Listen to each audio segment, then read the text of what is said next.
Life isn't perfect, and neither are we. Nope. But we know how to face our fears And have some fun. and talk about all the messiest things of life. Like the messiest things. Get connected to yourself, get connected to others, and get connected to the life right in front of you. This is The Connected Life with Justin and Abby. That's me. That's you. And you. My ADD game is strong about this introduction. Let me think about Start with my best friend, Pietze. And it's best friend, Abby. That's exactly how she starts it every you know time. what? We're just going to call this the start. Welcome to The Connected Life. We have a guest on who introduced us very well by singing our names. She is my best friend. Pietze is here. We are. But you got to do it because that's your signature every time I'm on. Me? Yeah. My best friend. Did I sing your name every time? Yes, you do. That's what she was saying. That's what you do every time. Wait, is that true? Shanna, is that, do I do that? Yes, you have a best friend jingle. It's like, my best friend, Pietze. My best friend, Abby. I mean, you guys could get like a key fob with a button or something. And then when you push it, it says, my best friend. That is so funny. Well, I didn't know that we're learning self-awareness today. Welcome to The Connected Life. We've kicked Justin off for this episode. It's an all-girl episode. I'm very excited. My best friend, Pietze, is here. My best friend, Abby. We've known each other for over 30 years, and we created a course together called The Pathway to Freedom. And the course is actually material that changed both of our lives. Probably some of the things that have impacted us the most in learning to recognize what is going on in our emotions, what's really actually happening, learning to pay attention, and then learning to know what to do to heal and move forward and create healthy relationships in the midst of a world where we all trigger with each other. So we're just trigger crazy as a world right now. Everybody, everywhere. Social media, I think, just like amplified triggers, multiplied them. Social media is like you scroll and you can scroll through your different triggers. I'm overweight. I'm not enough. I don't agree politically. The world is going in chaos. I'm being rejected. Nobody sees me. Yes. I'm judged. It's so true. Oh, man. Oh, yeah. So we created the course and we released it last year. Had so many people who went through it. We have go to our website, justinandabby.com. To the Pathway of Freedom, we have a video about what the experience was like for people. Really beautiful testimonies of how it impacted people. Me and Justin have a life consulting school that we run. This is the first year it's been this big. We've officially launched it this year, although we've been doing master classes for the last decade. And the material that we start with is the Pathway to Freedom, because if you want to get whole and healthy, it's the journey there. And if you want to help others, it's the journey there. So you can sign up. We only run it once a year, and we are running it in August. So go to our website right now and sign up. But today, we have someone who's actually doing the Life Consulting School. It's called Life Consulting Masterclass.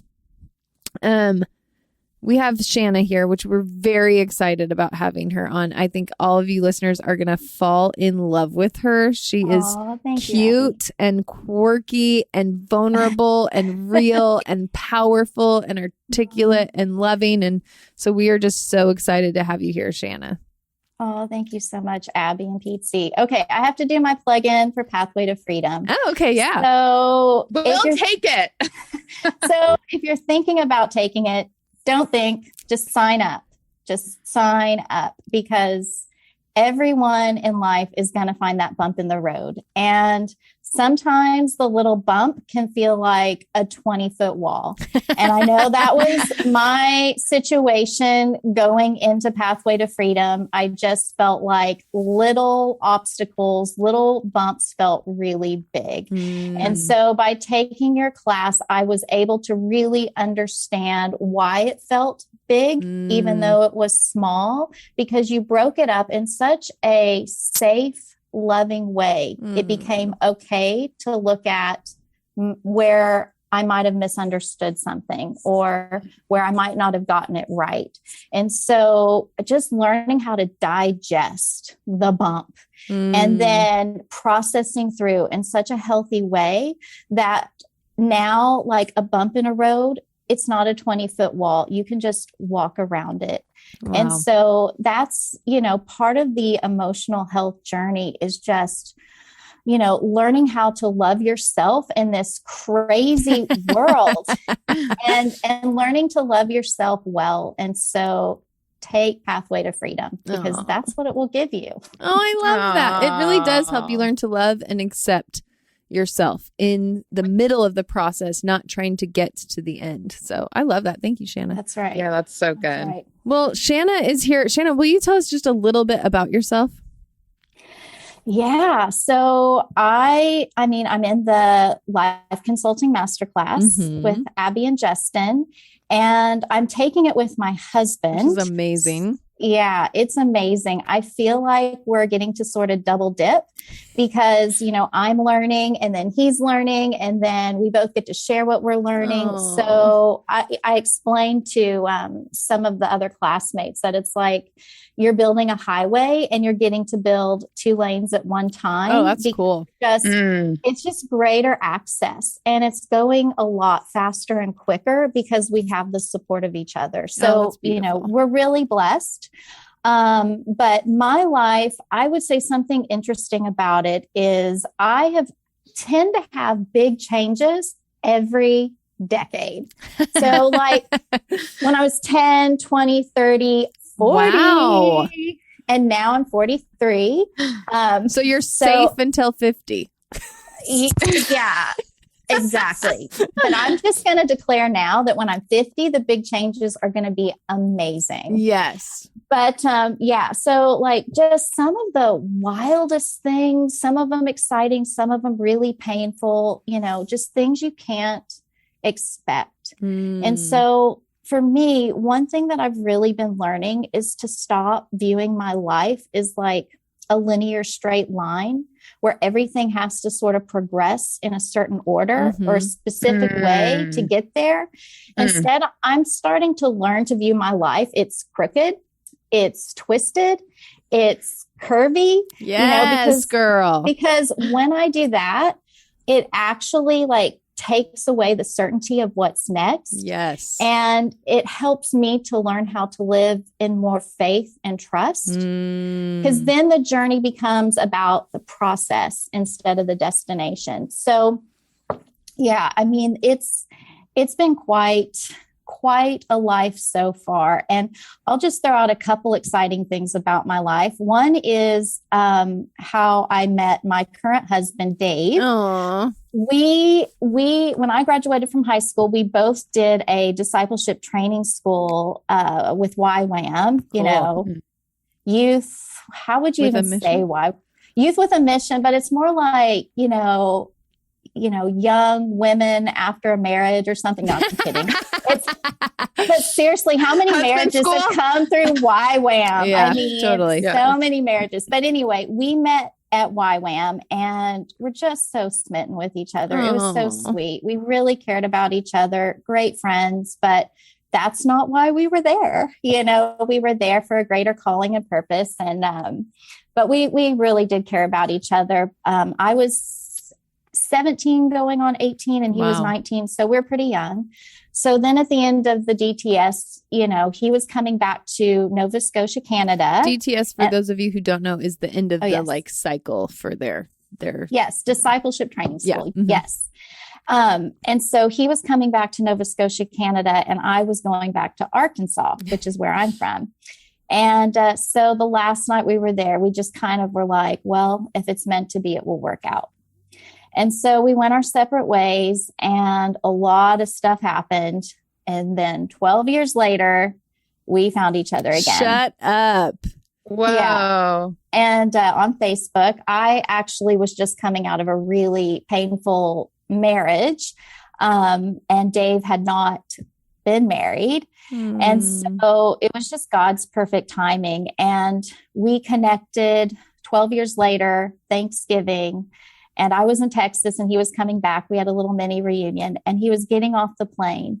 And as he was walking towards me, I mean, we just sort of started running towards each other, like out of the Oh. and we just hugged each other. And I knew. And so, yeah, we got married and now we've been married for 13 years, almost 13 years. And we have 2 daughters. We have a 9-year-old daughter, and we had tried for years and years to have another child. We struggled with some fertility issues, a lot of fertility issues, actually. That's so. I love that. That's such actually a lot. Yeah. But that is so painful. Fertility issues are so painful. Oh, 100%. I can really sympathize with women who have been trying for years and years to have a baby. And, and then they get told, oh, just let it go. And, and then you'll get pregnant. Like that's the worst thing you want to tell someone who's been trying to get pregnant. But, lo and behold, my oldest daughter, who I think she was 6 or 7 at the time, we went to a Jesus Image conference in Florida, and she took her aunt, who she calls Nanty, and said, I want to pray for a baby sister.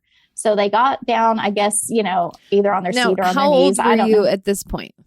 41. Okay. Now, when you hit 40, do you think I'm probably not going to get pregnant now? Or oh yeah, 100%. That's probably an age where most women are like, okay, well, maybe this is something I just need to let go. Yeah, right. Yeah. So that's what I did. We donated the baby gear.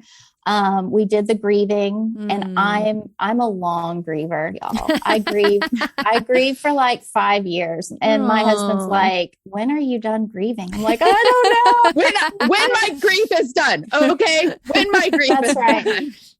That's right. So yeah. So my daughter and her Nanty got together and they prayed and asked Jesus for a baby sister. And you guys, a month later, I got pregnant. That is crazy. That is crazy. And how long had it been since your daughter? Because your daughter was how old at that point? She was 7 turning 8.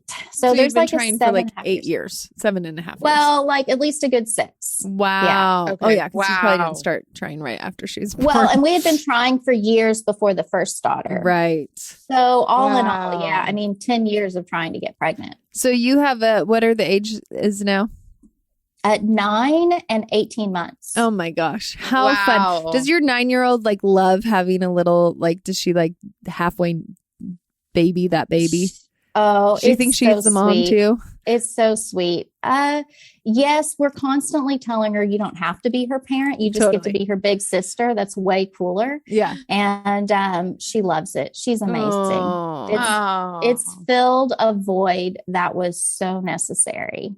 That's amazing. I love stories like that. They're so encouraging and fun because you just never know what is going to happen in your life. Yeah. Yeah. Well, there's so much redemption, that we're in a position to receive.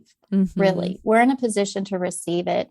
And, I mentioned earlier that I was married before my husband, Dave, because after DTS and YWAM, I got home and I did the crash and burn. Mm-hmm. And because what was my life wasn't my life anymore. And I wasn't able to find a good connection in my old home. And so it was quite lonely. So then when my first husband came into the picture, I needed connection. And, I think he knew I needed connection. So he was able to, I would say, take advantage of it because shortly after we were married, it became a very abusive marriage. And, come to find out, he also needed to marry me because he needed a green card. Ugh. And that my is parents, devastating to learn. Yeah. My parents were very alarmed. They were scared. They were worried. They did what parents do, when their child is like, turning a direction that is, they don't want them to take. Yeah. And, but at that point, I think I was so disconnected from my parents that it didn't really matter what they were going to say Right. at that point. So, the marriage lasted for 10 years, actually. Wow. And it was 8 years in. Gosh, I think it almost took 2 years to get out just because of all of the legalities involved. It was very hard. Wow. But the beauty and the redemption in that was, a couple things. Right before I planned an escape, which is really what it was an escape, I had a dream one night where there was like this image of this man loving me. Because for so many years, I had a husband who was not nice to me. Like he just wasn't nice, and he was abusive. And so there's this image of this man loving me, and it felt so wonderful. And I was just like, Lord, what is this? Like all of a sudden this light is starting to like come into my path because you're so foggy and you're so in denial in so many ways of what's really going on around you. And so I could feel this love, and I thought, I want that. Like, I want that love. And so, after I was able to leave the first marriage, who does the Lord bring back into my life? Dave, like out of nowhere. And because I had known Dave before, trust had already been established. And that trust was vital for me to be able to pursue, I think, another relationship. And even then that took a period of time because I knew I needed to go to counseling, go through the divorce care groups, do all the things I needed to do to be in a healthier space. Yeah. Wow. Yeah. So that brought Dave and I currently back to Canada. So after we got married, we moved to Canada because that's where he's from. And we lived in Edmonton, Alberta for 1 year. And if you don't know where it is, you're pretty close to the North Pole, in my opinion. Oh my gosh. Coming up, I guess, from being down south, winter is, oh my gosh, there's some flurries in the air. Quick, get outside, see the flurries. And then you go to Edmonton, Alberta, and there's 6 inches of ice inside the door. Ew. I No know. way. I'm No way. staring at it like, what am I supposed to do with this? Like, do I get a hair dryer and a towel and just start, getting it off the door? I didn't know. So Edmonton, Alberta lasted 1 year. And then I told Dave, I would love to go back to Nova Scotia, which is where Dave is from. So we came over here. And I fell in love with Nova Scotia. It's just absolutely beautiful. We're close to the Bay of Fundy, which has some of the highest and lowest tides in the world. It's just picturesque everywhere you look. And so when we came out here, we ended up joining the family farm.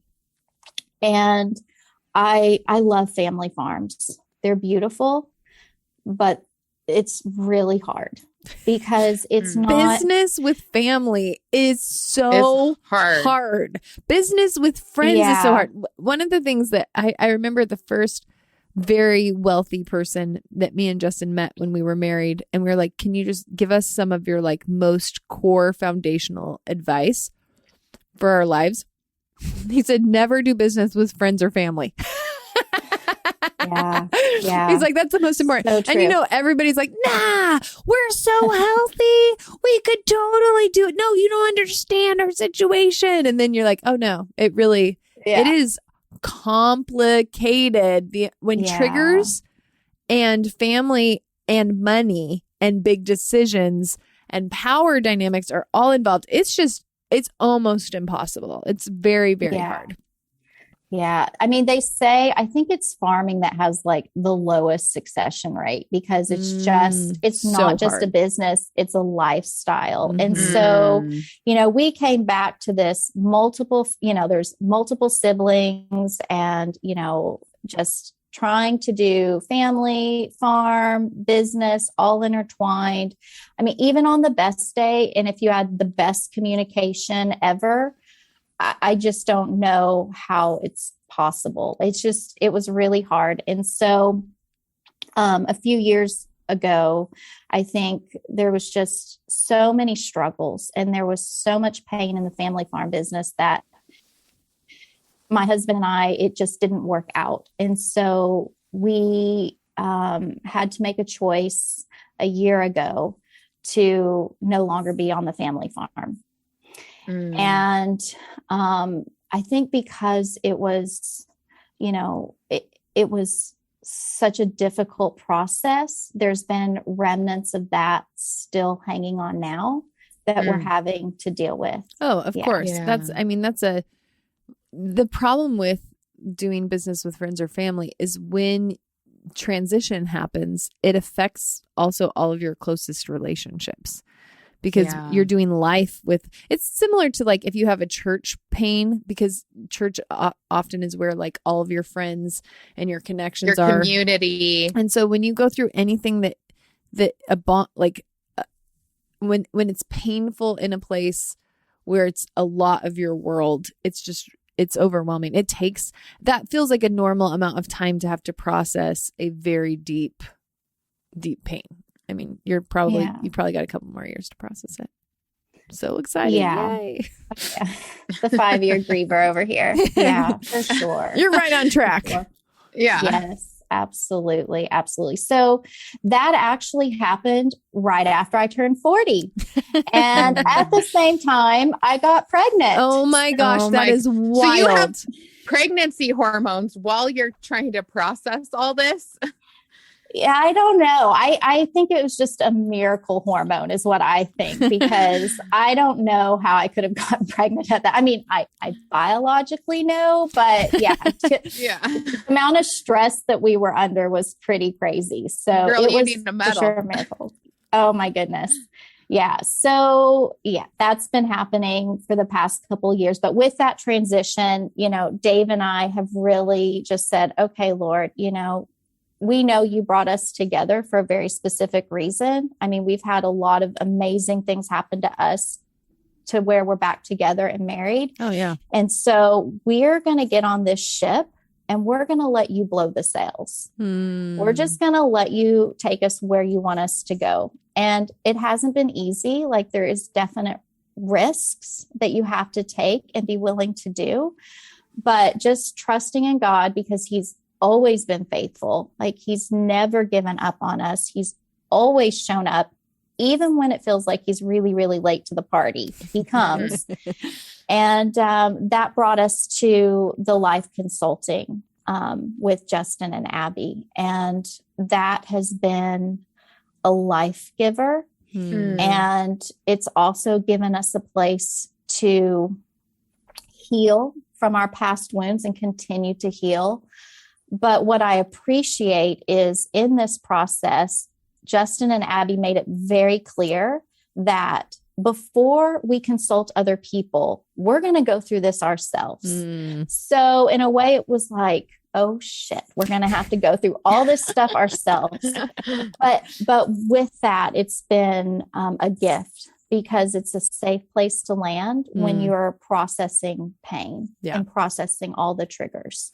It's so true. I love your bravery. Like, you can just hear there's bravery in every single ounce of your story. And I love that so much. And it's true. I believe in finding a counselor or a life consultant or whoever you're having help you. They should have gone through it themselves. I don't want just head knowledge. I want somebody who has heart knowledge. We have so many people write in all the time, like, who do you recommend for things? And that's why we are training people up. But I never recommend somebody who hasn't done the work themselves. And so I love that so much. Pietze, do you have anything you want to say before I don't want to run over you and before I jump into the next question? No, I just think that I love your story. I think it's so amazing. And I love your dedication to being on the journey and continuing to get whole and free. And so I feel kind of excited to jump into this today. Thank you. Me too. You are so sweet and special and a great communicator. And I'm like, oh, your life is fascinating. Have you written a book yet? You probably will. I'm sure there's so much. I have started. Good for you, girl. Yes. Yeah. I love it. I love redemption stories. I just can't ever get enough of them. So, okay. So what we're going to do today is we are going to have Shanna share a recent trigger that she had. And then me and Pietze are going to kind of walk her through that.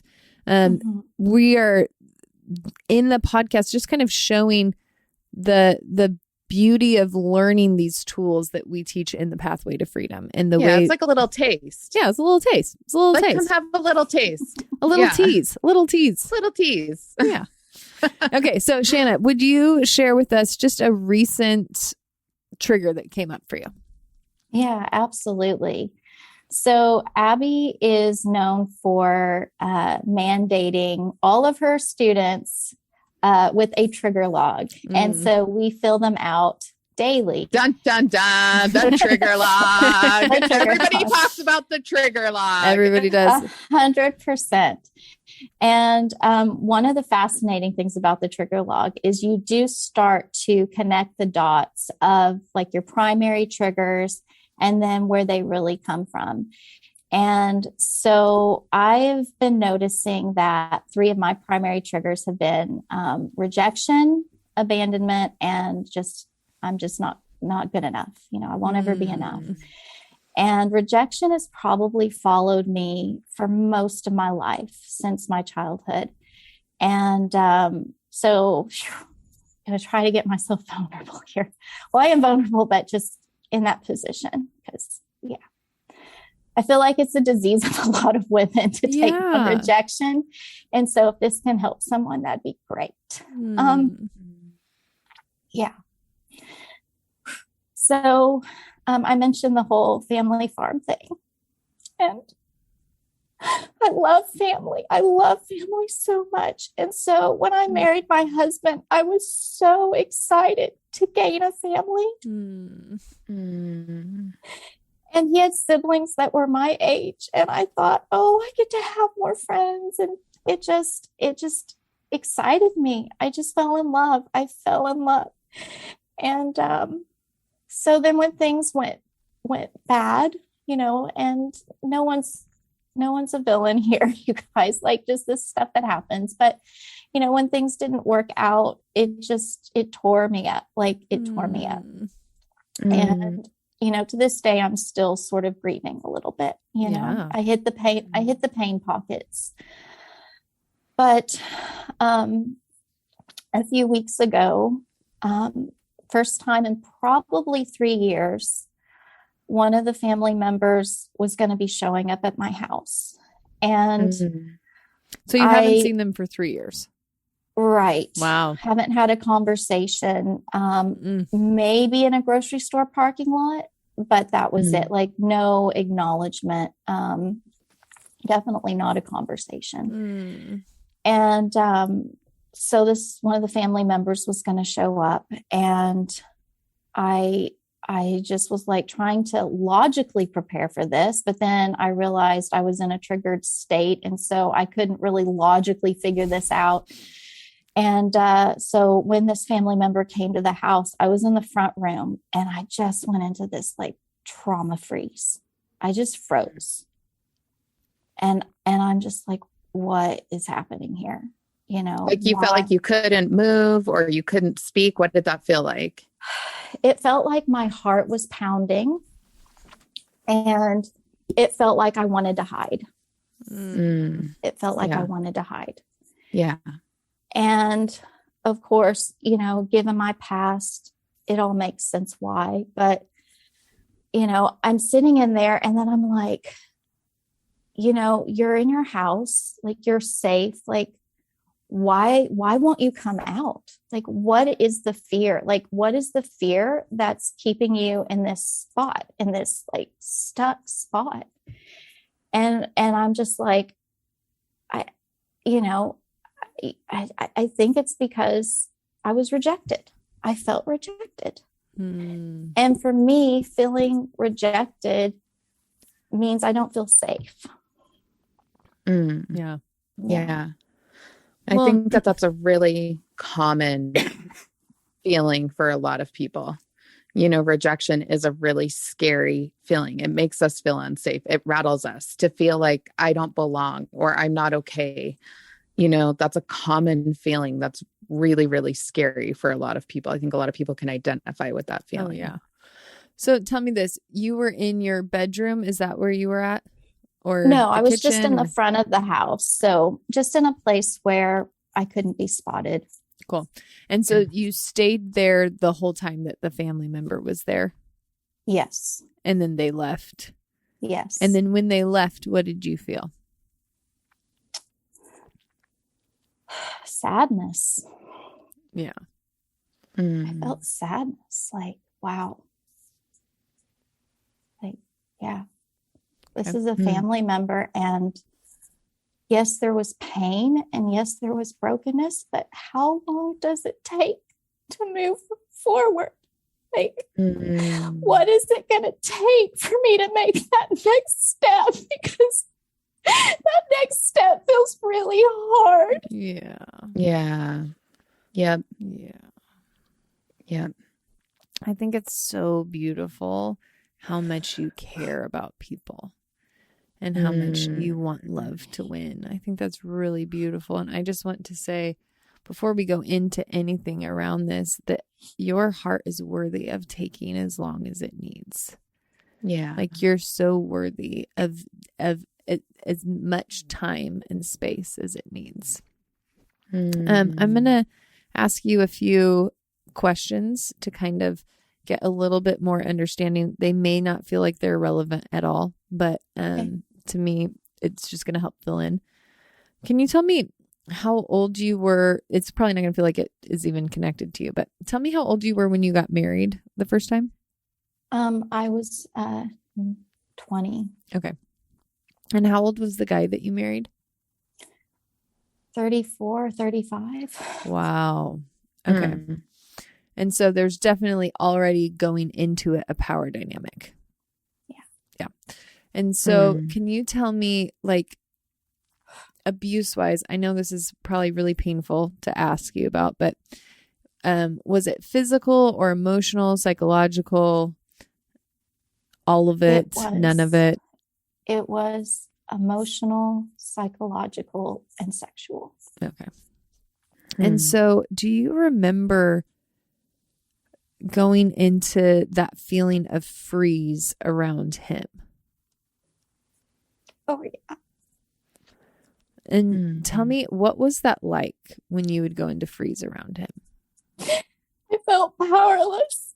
Yeah. I felt shame. Like, I should have known better, that I shouldn't be in this, and I should have listened to my parents.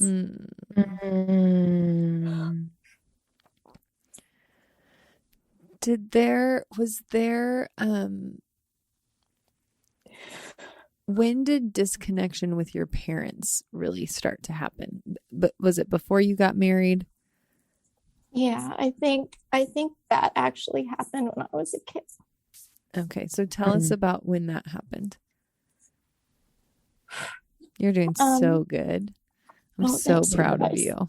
Thank you. I think one memory that really is strong in my childhood was the 10-year-old decade mark. My mom was pregnant with her 5th child, my youngest sister. And my dad had started a family business. And so another family business. And it was having a lot of painful issues. And so it just sort of came down to this one moment when I was 10. And I remember my parents needed to sell the house because there were some financial struggles. And the house was, especially my bedroom, was a safe place for me. So I was losing that. And I didn't know where we were going to go next. And I remember that morning that we were moving, my mom started hemorrhaging, and there was blood all over the bathroom floor, and the ambulance had to come and take her. This was the morning you guys were moving as a family? Yeah. Wow. Wow. Yeah. And then, and then what happened next was there was a family that was so close to us, and they had a daughter that was, to me, one of my best friends, one of my closest friends, and some things happened in the church. And all I knew as a kid was we stopped going over to their house. And so I lost one of my closest friends. So all of this sort of happened very close together. So your dad's in tons of pain and really focused on his business. You're having to sell your house and move, which is probably very stressful for your parents. Yeah. Your mom is pregnant and having big problems physically. You are leaving your safe place and you get disconnected from your best friend. Yeah. Wow. That's a lot of trauma for a 10-year-old little girl in a short amount of time. Yeah. And is that so the question I asked that when you started sharing this was like, when did disconnection happen with your parents? Did you start to feel less connection with them? Like, are you describing like your dad was consumed or your mom was consumed? Yeah. I mean, there's a lot going on for them. 5 kids is hard anyway. So talk about that disconnection. Yeah. So as a kid, I've always been on the highly emotional. And so, what I was missing from my parents was the emotional connection. I'm in this state where my world is just being turned upside down, ripped apart, and I needed a parent to emotionally connect with me, and they didn't have the capacity to do it. Totally. Yeah. And so you probably felt alone in every way. Yeah. Yeah. I mean, just listening to your story, it feels so logical. It feels so logical when you explain that story and you're taught, like, I'm just listening, and this is how most of our lives are. So many things repeat on the journey until we get to grieve them and feel them and validate them. But I'm listening to even the, like how crazy that the biggest, probably one of the bigger pain points in your childhood was around a family business, disconnection from friends, and disconnection from love. And then you get married, and the biggest pain point is, besides abuse, is also disconnection and feeling like constant rejection. And now you're in this place. And so when you're having huge emotions about someone coming over, you're having flashbacks from over and over connection trauma. Yeah. Attachment being ripped away, and every person needs safe attachment in order to regulate, in order to, they say if we have one person who can emotionally attune to us in trauma, we can make it out of trauma, with very little effect or with a way lessened effect, and I think what you're describing, even as that 10-year-old, is I was alone and I was trying to process all of this by myself. And sometimes when that happens, it's like we get stuck as that 10-year-old little kid. So it feels like very logical to me that you froze. Yeah. And this is why understanding our triggers breeds compassion in our lives. Because when you're like, how long is it going to take me to be able to step over this hurdle? And I'm listening to you being like, it's not just the hurdle of talking to this family member after the family farm changed. That's not the hurdle you're even facing. Of course you're having a hard time because there's all of the pain from little kid you and married you. And everything inside of you is saying, I need to be safe because you've spent so long feeling unsafe. And so I actually love that your protector showed up. It feels really healthy to me that your protector showed up. I don't think that means that you are resentful or bitter towards the family member. I think that fear and that feeling frozen is just showing you that something in your heart has actually grown. Something in your heart flipped from I will allow myself to be abused to I have to protect myself when I feel unsafe. And that is actually a healthy transformation. And obviously we don't want to stay there forever.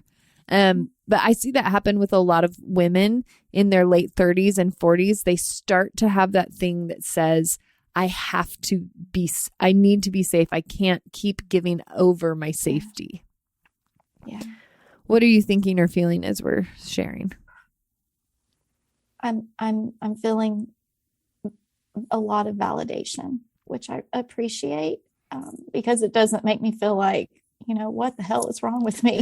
Why can't you just move on? Get over it already. Oh, yeah. So it makes a lot of sense.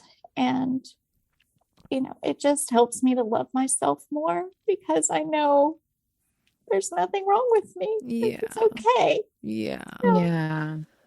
I would bet that girl standing in the front of the house who was terrified to go see the family member, I would bet a little part of your 10-year-old girl showed up there. And probably a little part of your 20-year-old girl 100% showed up there. So would you mind if we actually talk to that part of you? That would be great. Pietze, do you want to? Yeah. So why don't you go ahead and we're just going to start with a deep breath. Take a deep breath in. You're going to hold it for a second and then release with a sigh. Good job. Now I want you to just go ahead and put your hand on your heart. Okay. And I just want you to let your breathing become regular. I want you to let yourself center for a second and get into your body. Great. I can just see you kind of relaxing there for people at home. She's just taking deep breaths. Okay. Now I want you to just start by asking. I want you to imagine that you're that little girl. Okay. And I want you to go back, if you can, and you feel safe enough to go back to moving day. Okay. Now, as soon as you get a picture, and I can see the tears starting to come. Yeah, that's good. Yeah, let that out. And as soon as you have a picture for what moving day looked like, if you could just describe to us, being that 10-year-old little girl, where you're at and what's going on. I'm coming out of my bedroom and there's a lot of movement going on with my parents. And I go to the bathroom and there's blood on the floor. And then I see my mom being taken off on a stretcher. Yeah. What is your body feeling as you are watching that? It's like, what's going on in your body? I think I feel like I'm just walking around like you don't know what to do. I don't know what to do. Yeah. So you're just kind of aimlessly walking around. Yeah. Is that kind of what you did when your family member came over? Yeah. Yeah. Well, yeah. Just hiding. Yeah. Yeah, because I didn't know what to do. Yeah. Because it's too big to know what to do at that age. Of course you didn't know what to do. That's really intense. Yeah. Can you tell us what you're feeling? Can you connect to the emotions that might have been going on? I was scared. I was worried. Did it feel like your whole world was falling apart? I just needed to know my mom would be safe. Yeah. Yeah. Yeah. Yeah. Okay. I want you to take a deep breath in, hold it, and release with a sigh. Good job. All right. Now, I want you to, as you are, walk into your childhood home. Like an adult version of you. Yeah, adult version of you. So you're going to step out of being that 10-year-old little girl. And I want you to, as you are now, walk up to your childhood home on moving day. And when you get a picture of being in your home, I want you to just describe to us how it feels being in that home as an adult. It feels familiar. It feels comforting.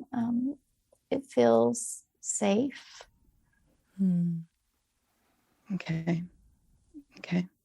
The carpet feels soft. It's funny, those things we remember, right? Yeah. That actually brought comfort to us as little kids. Yeah. Yeah. Okay, so I want you to go find 10-year-old little you in the house. Okay. And when you see her, can you just describe what she looks like to us?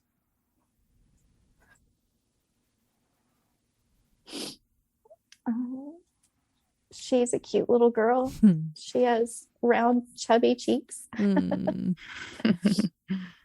But she loves her family a lot. And so she's scared. There's a lot of love. Yeah. What do you that feel makes towards sense.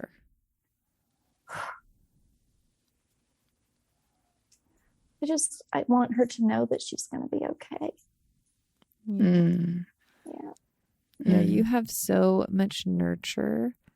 Like the picture I just got is you just like opening up your arms and letting her just run in.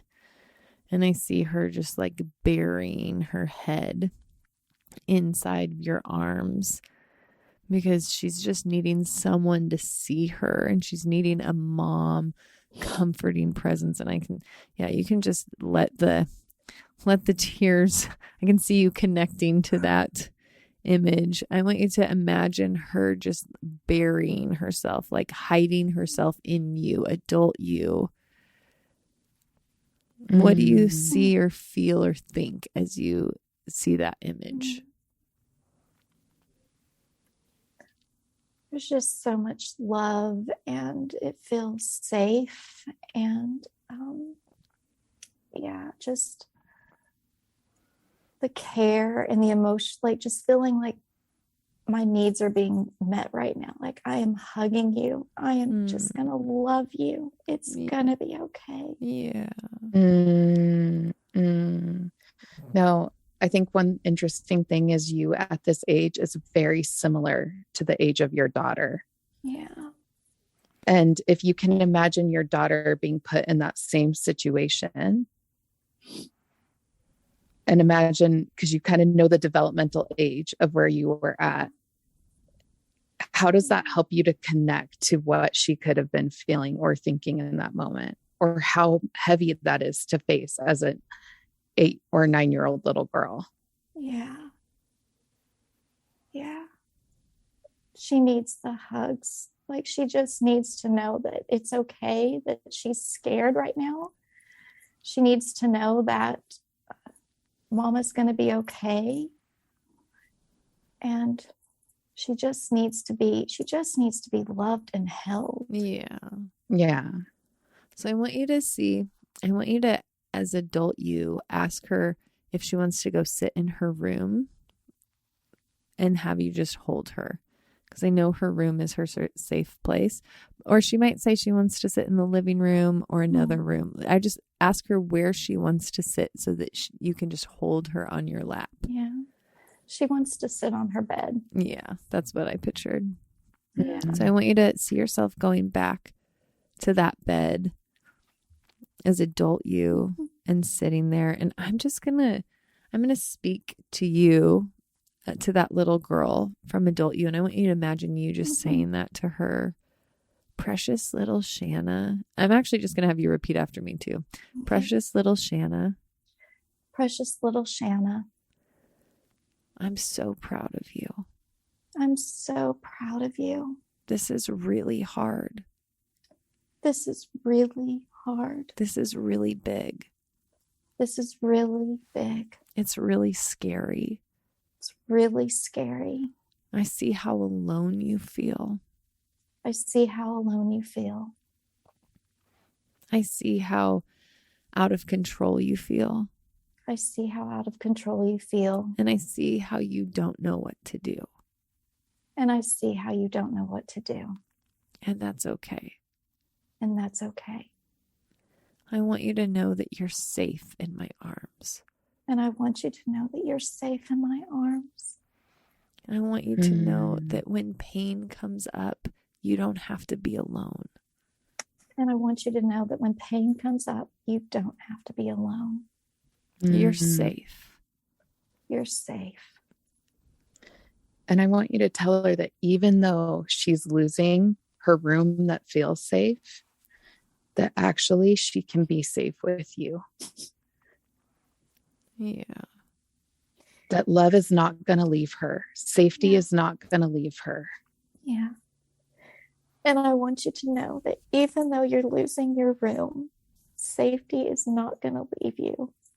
Love is not going to leave you. Yeah. Yeah, that's good. And I want you to tell her, I know that you felt alone for a long time. I know that you felt alone for a long time. But I'm learning to take care of you. But I am learning to take care of you. And to show up for you. And to show up for you. And so you're going to be loved the rest of your life. And so you are going to be loved the rest of your life. I want you to tell her that even though this pain is really big right now, that it's actually such a good thing because it shows how big and deep she loves. And I want you to know that even though this pain is so big right now, that your love is even bigger. It's a beautiful thing about her. Yeah. She seems so precious to me. She seems so tender. Would it be okay if me and Pietze came into that room with adult you and little 10-year-old you? Yeah, that would be nice. Yeah. So I want you to imagine me and Pietze walking into the room. We knock on the door. You hear the knock. And we say, can we come in? Yes, you can come in. I want you to see. Now, this is going to be ridiculous, but just follow me here. I want you to see that I crawl in on all fours. And I meow like a cat. And I just crawl up to that little 10-year-old girl. And I just like rub on her like a cat would. Like I just like, and I put my head and I just kind of like purr next to her. And I'm just like, meow. I'm just purring next to her. And I'm just on her level. And I want you to see like little her being like, this is crazy. She's crazy. Yeah. And then I want you to see me because I'm down low and I just peek my head up and I just say, I know this is so scary. I know that you feel so alone. I'm here to bring love into this place. I'm here to let you know that when everything goes wrong, you don't have to be alone. I want you to know that none of this is your fault. And that you don't have to know how to save your family.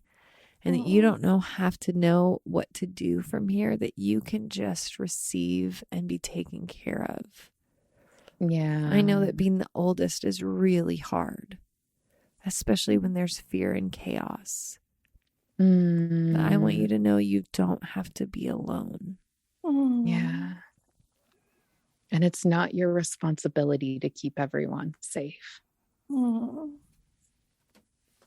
That you get to be a little kid. That you don't need to get it together so that you get through this. It's okay that you don't know what to do. It's okay that you feel overwhelmed. Yeah. You get to be small. And you get to be safe. Just being a little kid. Yeah. And you're surrounded by love. You're surrounded by compassion. You're surrounded by people that feel bigger than you. I want you to imagine us just saying, hey, you get to have as big of feelings as you want. We're not scared of your feelings. We're not scared of how you need to process this. And you can come to this space with all of us and process as often as you want. Yeah. And as big of emotions as you want. We want you to know that we like your emotions. We think they're beautiful and healthy. It's so good that you're feeling, because there's a lot to feel about. What are you feeling when I say that?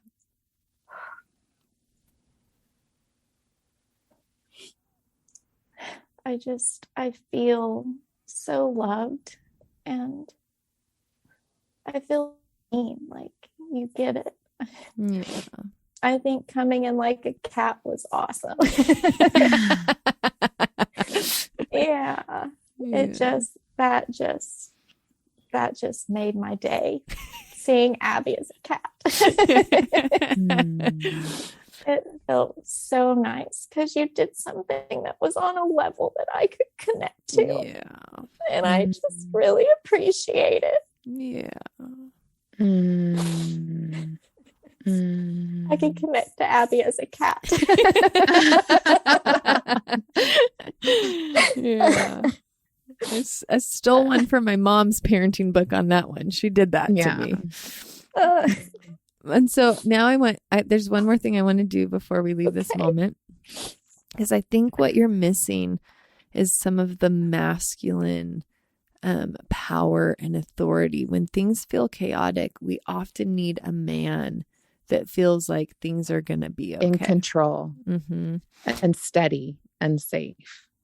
And so what I feel like there's a lot of pain because your dad was consumed by other things. And then obviously we can see that you married another man so I can tell that there's a lot of pain around men, and probably men who invalidated your emotions. I would bet, was your dad not good at understanding the emotional side of you? So he grew up in a home where he never saw his parents argue. Like they loved each other. I mean, they were married for over 50 years until my grandfather passed away. But he grew up never seeing them argue. So I just don't think he didn't know what to do when he saw my big emotions. Oh yeah. It was like foreign. Yeah, exactly. Yeah. But I know my dad is amazing. He loved you. 100%. He just didn't speak the emotional language. 100%. He's like, I don't know what you're talking about, girl. I can't understand. Yeah. Yeah. So would you be okay if we invited Dave and Justin into this room with us? As long as they can come in like a cat. Perfect. And Dave is your husband now? Yeah. Yeah. So I want you to imagine Dave and Justin. They both come in on all fours because they have heard your request. Yeah. They come in, and I want you to imagine Justin. He does a very good cat impression. So I want you to imagine him purring. I can't purr. I don't know how you purr. I don't know. I want you to imagine him purring, and he snuggles his head into your knee. And I want you to imagine Dave also just, they're like putting their paws on you. And I want you to imagine them just after they're there, they kind of just sit. You're sitting on the bed and they sit on the floor right in front of you. And I want you to imagine them saying, I want you to have as much space for your emotions as you need. I want you to imagine them saying, this is really scary. I'm scared. Your dad's scared. Well, maybe not they're scared, but like they understand that your dad's scared because it's scary. You're having appropriate emotions for what is happening. You are having accurate emotions. It makes a lot of sense. I want you to imagine that they say to you, I know that it feels like it's not okay in this moment. I know that it feels scary. I know that it feels overwhelming. But I want you to know that you're going to make it through this. I want you to know that you're going to be okay. I want you to know that love is not going to leave. I want you to know that it's not your job to hold it all together. I want you to know that it's not your job to try to figure out how to get safe. I want you to know that you can let us handle your dad. I want you to know that we can be there. We can be strong in this situation. And you just get to be a little girl here. Yeah. And you can feel anything that you need to feel. And you're so safe to move through those emotions. Yeah. You're so safe. You are so safe. You are so safe. I know it feels like everything is spinning out of control and your whole world is changing. But you are so safe. You are so held in love. And I want you to see Justin look you in the eyes and say, it's really devastating to lose a best friend. It's really hard to lose connection when everything is chaos. It's really hard to lose something that you didn't have control over.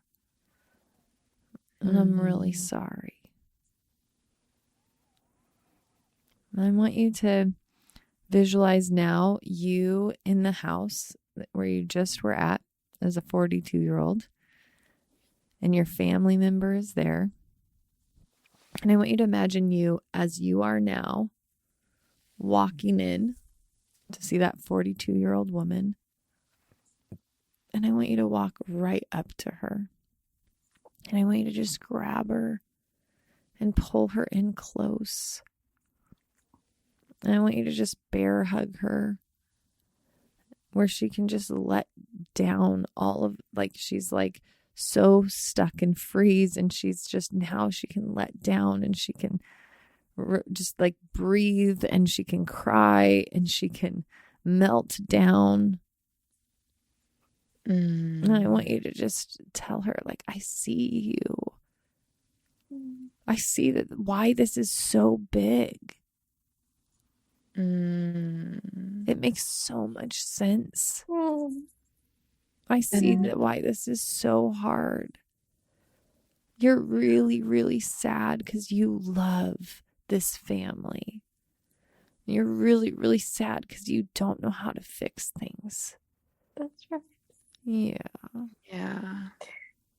You're really, really sad because all you want is connection. And love and family. Yeah. And community. And those are such good things to want. Those are such God things to want. Yeah. What did you feel just a second ago when we were saying that to her?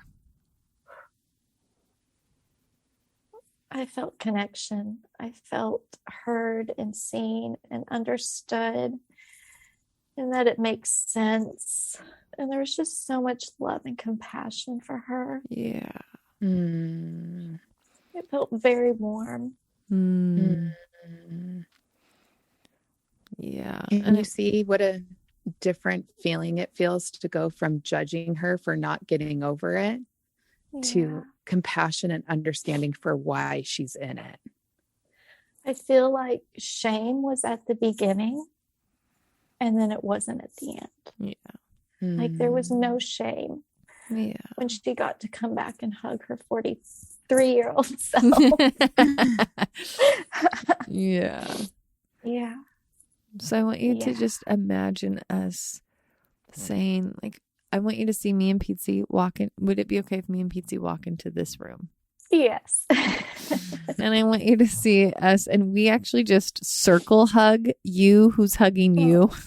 So I'm on one side and Pietze's on the other side. And we have our big arms wrapped all the way around in a circle. And I want you to feel us just covering you. And I'm just going to speak to that woman like, precious Shanna, you've been through so much. You've been through so much trauma around connection. You've been through so many situations that would teach your body that it had to freeze.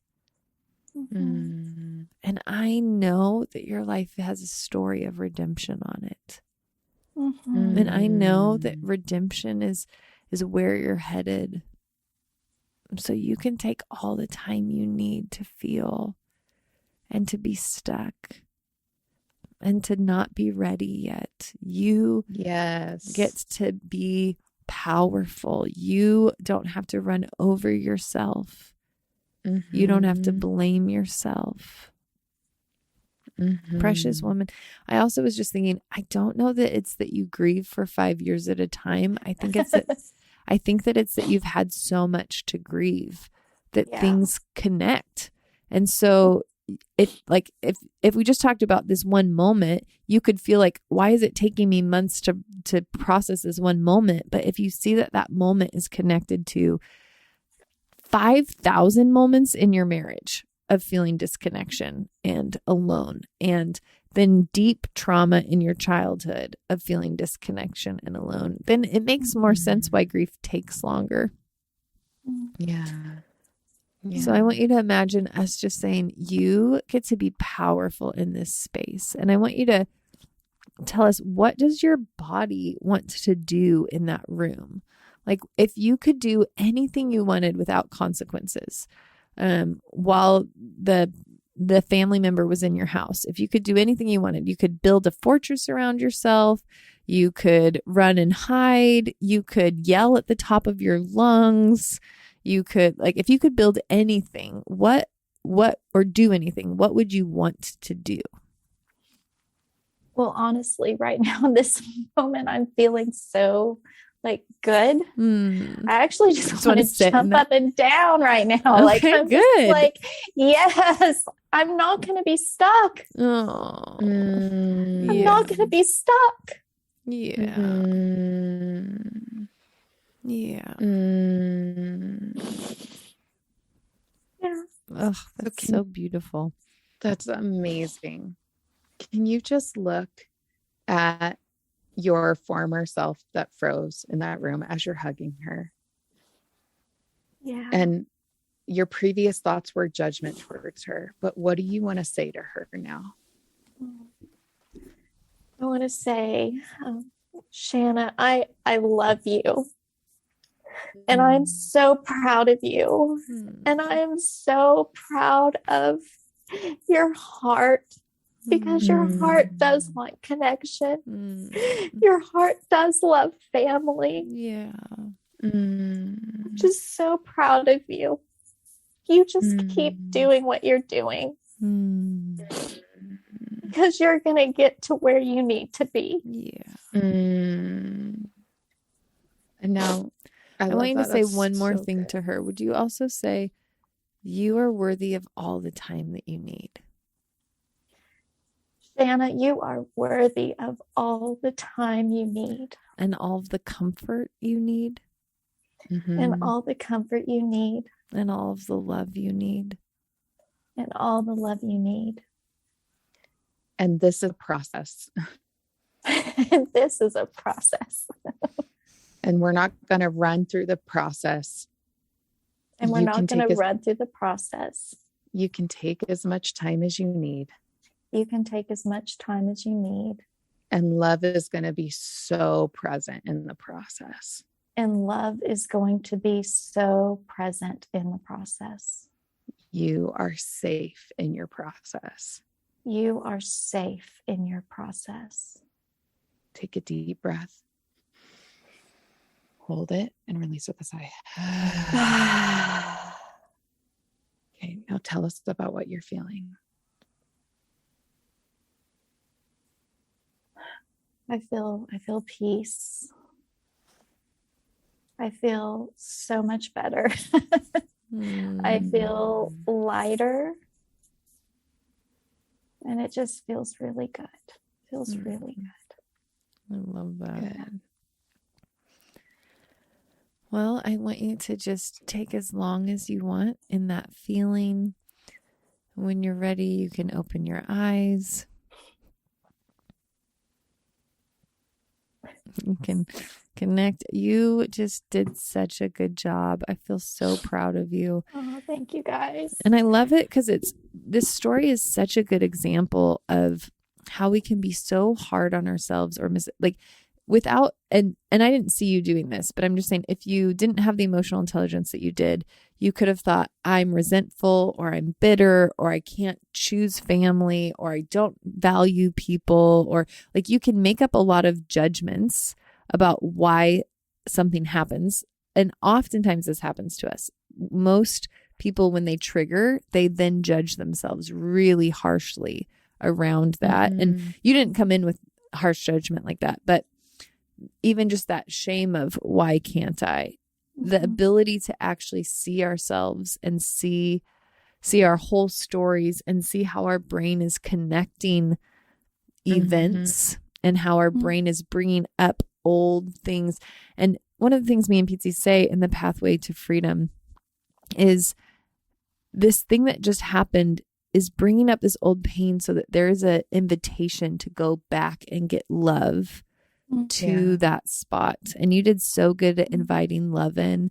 I could tell that you've done a lot of work because you were able to get to compassion towards yourself very fast. Quickly. Most of my clients can't do that. Like you instantly felt love for your little girl. For those of you listening, that's a really hard thing to get to. It takes work a really to get hard there. thing. Yeah. And a lot of times we don't start with you loving yourself because you can't connect to that. It's like, can you connect to one person who could love you there? You know, and sometimes that takes people a long time. So it really is a testament of the work that you've done, being able to recognize the judgment and then work past it towards compassion. Yeah. Well, it's also a testament of what you guys have done, because I've learned how to do this because of you. So thank you. You're such a love nugget. I'd come cat you any day. It's going to be a thing now. Do you need me to cat you? You're going to need to add it to the Pietze Abi jingle. My best friend.